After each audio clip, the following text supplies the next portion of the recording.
Nehemiah 1 through 3, Nehemiah led the third group of exiles to Jerusalem about 15 years after Ezra. He had learned that the walls in Jerusalem were still in ruin, and it touched his heart greatly. The first thing he did was pray.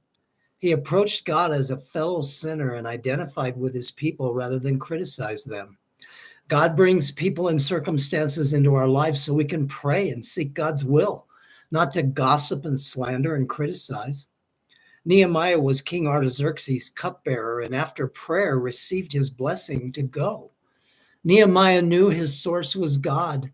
Some of the ites in Jerusalem were not pleased to see Nehemiah coming to help the Jews and ridiculed him. Believer, expect to be ridiculed when you step out to obey and live for Christ. The gates in the wall tell the gospel story. They started at the sheep gate, where the animals were brought for sacrifice.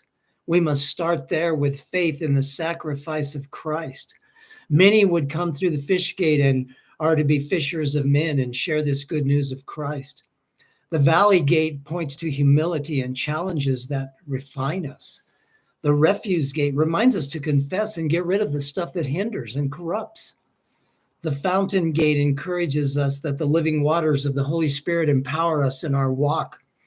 We are to be sponges and sprinklers. The water gate represents God's awesome word that should be a regular part of our lives. The horse gate directs us to be soldiers in service, operating in the full armor of God. The east gate is the first gate opened and gives a glimmer of light. Jesus is the light of the world. The inspection gate speaks of review and reward as we learn to build on the foundation of Christ. Finally, we are back at the sheep gate. We must always remember who we are and where we are from. If we are honest, we will always be mindful of the cross of Christ. Acts 2, 1 through 21. Here is the day of Pentecost, the coming of the Holy Spirit to indwell believers as Christ had promised. It's the Holy Spirit that gives the born-again believer the desire and the power to live for Christ. The disciples and those with them were gathered together when a noise like a violent rushing wind suddenly came, filling the whole house. There appeared to them tongues of fire resting on each one of them, and they began to speak with other tongues as the Spirit gave them utterance. Note that this is a supernatural event that the Holy Spirit completely orchestrated and empowered in these believers.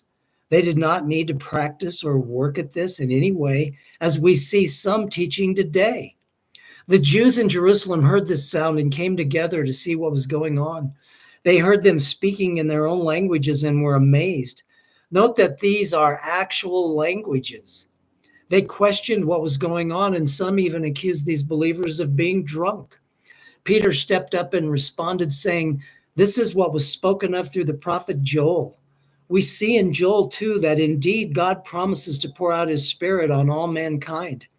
This is a partial fulfillment of that prophecy and clearly shows the people that the Holy Spirit has come to indwell believers." As we read in Joel, we see that not all of that prophecy is immediately fulfilled, but there is more to come after the day of the Lord, after Jesus delivers Israel at his second coming.